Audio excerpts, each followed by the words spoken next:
Building a business is super important. However, building a great customer experience with your business is even importanter.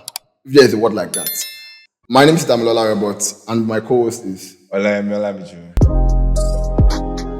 Hi guys, welcome to Mind Your Business podcast. If this is your first time here, don't forget to like and subscribe. Enjoy.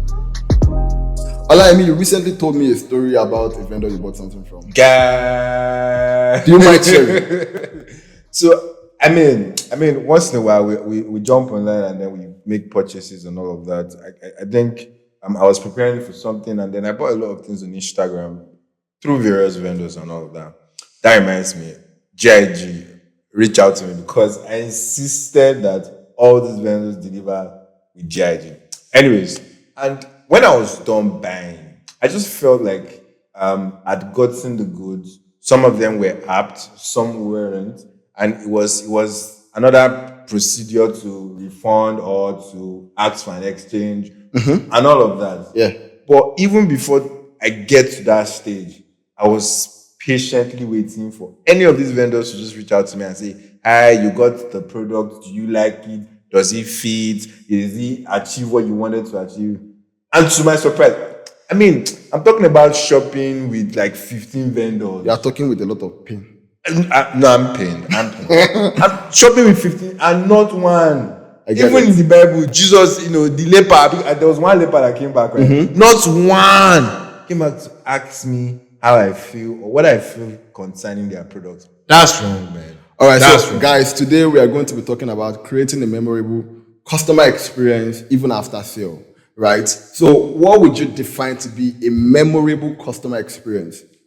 Okay, so most of the times, when people think of customer experience, they think, oh, I want to make my customer feel good. I want to. Yeah. And I think it's not necessarily making your customer feel good. It's just having a procedure that you follow through pre, during, and after sales. Before the customer buys, while it's buying, and then post-purchase and all of that. So these experiences, you have to tailor it concerning the way your brand works.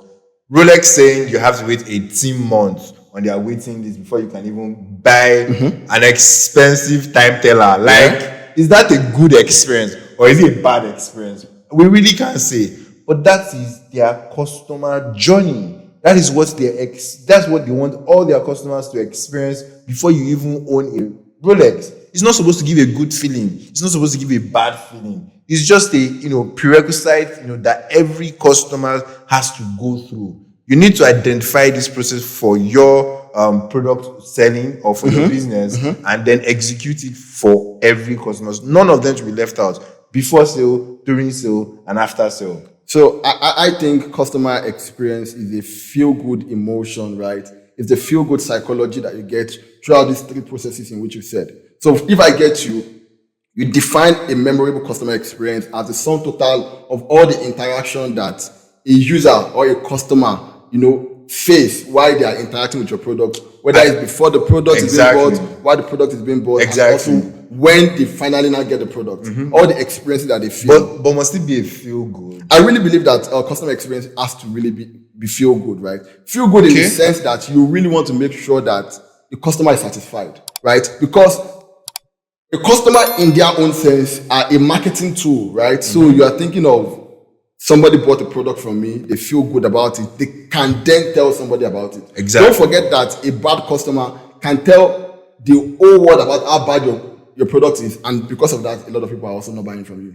So when the last time you were at the dentist, did you feel good about the process of helping you? My tooth felt better, right? So yeah. At the end. Of course, but not in the process of because it doesn't the really process have of any surgical operation is never supposed to be pleasing. However, you want to also look into the mirror and feel like, oh yeah, I now feel better about myself, right? Post-purchase. So we are identifying different touch points and say before buying for me during that process will be that I had to scout like a whole lot of dentists to work with. I reached out to a lot of them on Instagram, and one of them reached out to me. That's from their own end before sale. Yeah. And they were able to even send quotation to me via email. They called me. We had like great negotiation. They also gave me a discount. Even though I'm aware of all of the strategies to be, nice. just to, nice, but to make your customer feel good. Also, I got a get well soon email after the first surgical operation. Okay, that's a nice So one. you can't That's a say, nice one. oh, they didn't do that. They absolutely did. Yeah, but my point is, you don't consciously have to, tailor everything to make people feel good. You just have to identify, like I said, an example of the Rolex. Making somebody wait for 18 months is not a strategy to make the person feel good. I also It's want to just their disagree with process. that, because if I tell you wait for 18 months, I have given you information ahead. It is not left for you to say I am buying or I am not buying. Exactly, but it's not a feel good strategy.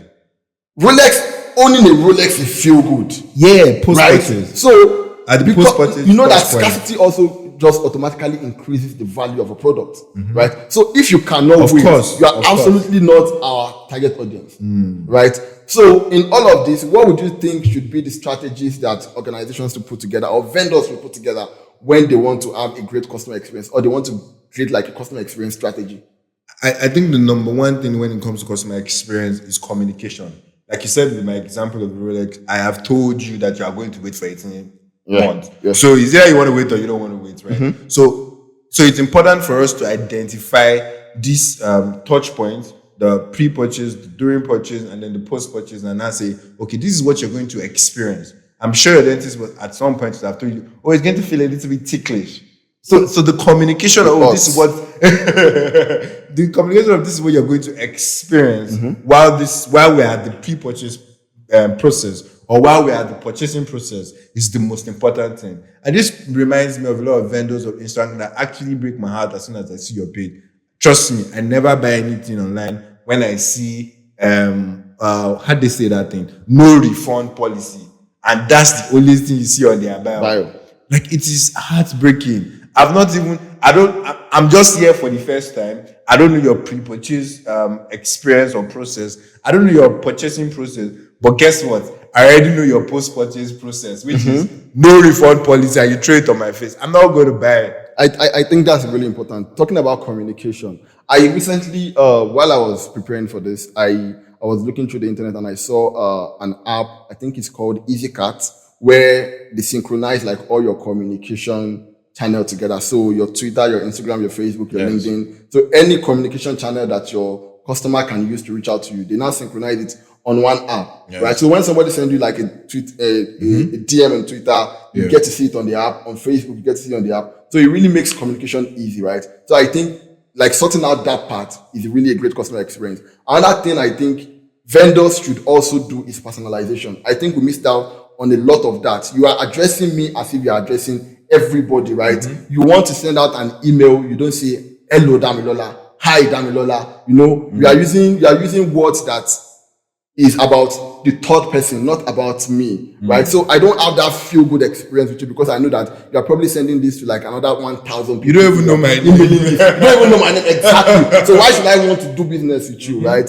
So these are things I really feel like a lot of vendors, a lot of organizations are really missing out. And customer experience is really key because that's like another marketing channel on its own, right? A feel good customer would always tell somebody about your brand because people would always trust people. When I tell you don't buy this particular brand, right? There is a chance that you're probably not going to ask why. The next time you see them, you're like, Dami said I should not buy this product because Dami has my best interest at heart, and every organization really wants to make profits. You say, I'm not buying from you, I will go to the next door, right? So these are things I feel are super important. Exactly. Yeah. Exactly. I think the most important thing is to identify that the secret to word of mouth marketing is a great customer experience. And trust me, the secret to a great customer experience is communication. And before you can communicate, you need to identify the processes your customers will go through pre-purchase, during purchase, and post-purchase. So guys, tell us in the comment section. We want to know the bad experience you've had with vendors, the great experience you've had with vendors, because I think people really need to know. And I mean, if you've learned anything from this podcast, please just leave a comment below. I'm going to be dropping my comments again because I just remembered another bad experience I had more vendors. Instagram vendors. You are always having bad experience. I don't know. In the next episode, I will tell you to tell us a good experience you had with a vendor. All right, guys. Thank you so much. My name is Damilola Roberts once again. And I'm Olayemi Olamijo. Keep minding your business. Appreciate it.